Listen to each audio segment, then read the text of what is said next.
Hi everybody, I'm Paula. I'm a dietitian specializing in pediatric diabetes, and I have lived with type 1 diabetes for over 20 years now. And I would like to speak to you about this topic that I really like a lot, that is sports, type 1, and nutrition.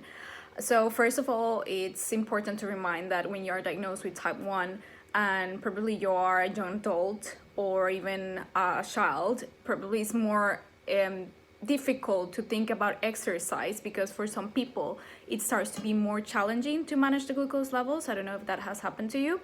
So that's why it's important that you receive education and advice of people that know about this topic, and this includes a dietitian, a doctor, a nurse, and even psychologists that can lead you to have success when you do exercise with type 1 diabetes.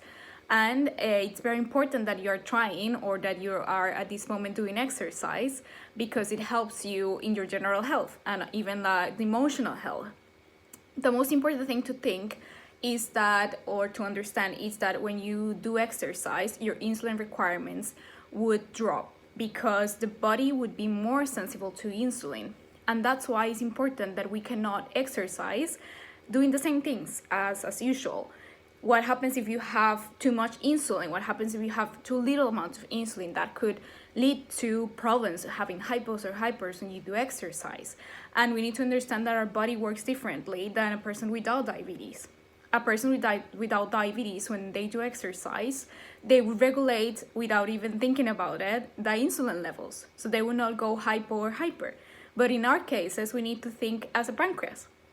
So we need to think about all the changes that we need to do, and this would depend on the exercise that you're doing. So this is like very general, but you need to remind that there are some characteristics about the exercise that you need to consider, which is the type of insulin, if it's aerobic or anaerobic, the duration, how much you will last in doing exercise. Will you last half an hour or you would do a marathon?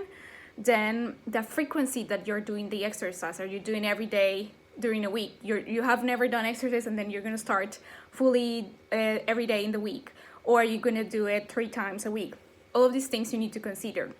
Also, it's really important that you consider the time where you're going to do your exercise. If you're going to do it in the spike, the main insulin peak, or you're going to do it when there's almost no active insulin. So these are all things that the pancreas think by itself, but now that you have type 1 diabetes, you need to think about that. So in summary, it's important to know that regarding the type of exercise, aerobic exercise, probably the most of the cases will make you go hypo, and anaerobic exercise will go higher, like doing weights or sprinting.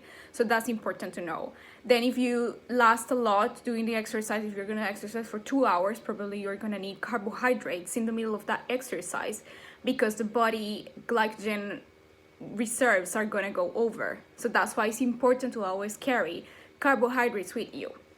Now, talking more deeply about the nutritional part, it's important to know that there are 2 types of carbohydrates that you can use when exercising: the fast-acting or the simple carbohydrates, and the slow-acting or the complex carbohydrates. So you might want to use a simple carbohydrate when you're gonna start doing exercise and you're low. So when you're low, you will need a glucose gel or a Gatorade or Powerade, something that is fast-acting, so that the levels go back to range, and until they're back to range, you can start exercising. When you can use a complex carbohydrate like bars or fruit, things that are slower like a sandwich or things like that, you need to use this when you want to maintain your glucose levels. So sometimes it works very well when you finish exercising and you feel like you might drop, so you can have a slow-acting carbohydrate so that your blood glucose don't spike, but they maintain. Okay, so this is like how you can use the different types of carbohydrates. And then I'm gonna tell you like a way of how you can plan your exercise. So 3 or 4 hours before exercise, let's say that you're gonna exercise at 11 in a Sunday. 3 or 4 hours before, you might have breakfast, okay? This breakfast should contain complex carbohydrate, not simple ones. So you should have things with fiber that maintain your glucose levels. You should have protein, like eggs, yogurt, things that are really high in protein, so that also the levels could maintain. Also healthy fats you can have, and it's very important, hydration. before you're gonna start exercising, you need to always test your levels so that with that number you can make a decision. If the levels are low, you need to have a simple carbohydrate. If the levels are fine and you usually drop a little bit, you can have a complex carbohydrate. Or if the levels are high, probably you're not gonna need any snack. This is one of the main problems that a lot of healthcare professionals, they recommend to have always a snack before you exercise, but it will depend on the type, the duration of exercise, and where are you starting, the glucose levels. So probably if you're gonna do weights or you're gonna just train sprinting, your levels are high and you don't have active insulin, you might not need a snack, okay? Then when you're exercising, you might want to stop between the exercise and check your levels and see how's your number. After you see your number, when you're doing exercise, you need to make a decision if you need to have any carbohydrates or just keep going until the end. And after you finish doing exercise, if your levels are fine, you probably don't need like a free carbohydrate meal because you might probably go a little bit higher. But if you want to have a snack, it is recommended that you also include protein of this snack. There is some research that say that if you have snacks if you have snacks with protein before you sleep, you can prevent hypos. Okay, so also if, for example, this one that I was saying that you were doing exercise at 11, it's good that you accomplish the main meals that are after this exercise so that you can replenish these glycogen stores and you can prevent hypos even 31 hours after, because for some people it may happen.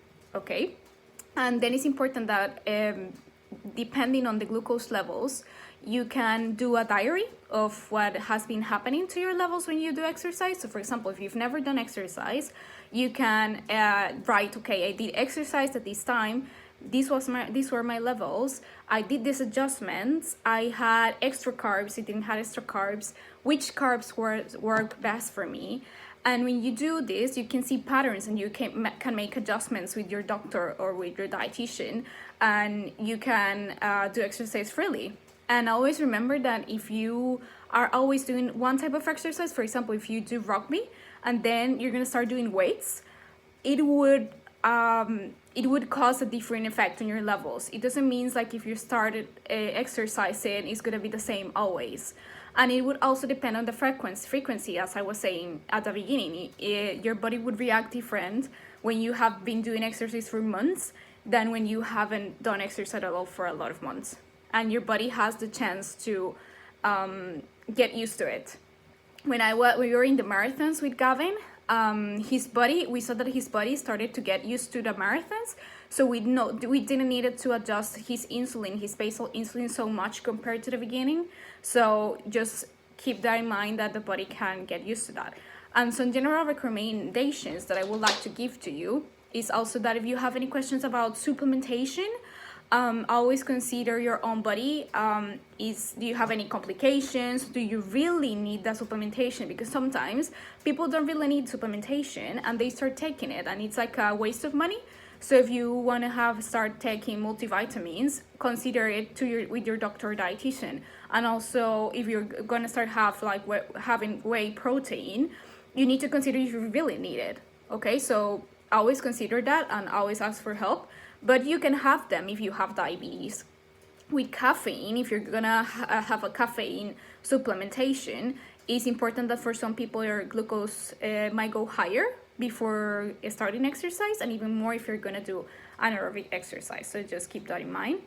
And to finish, always remind that having diabetes will never stop you to do any type of exercise or sports. If you want to be like a sports hero, you can do it. Just ask the best advice that you can ask, and just try. It's just a lot about trial and error, registering everything and enjoying it. So yeah, thank you very much, and if you have any questions, you can contact me.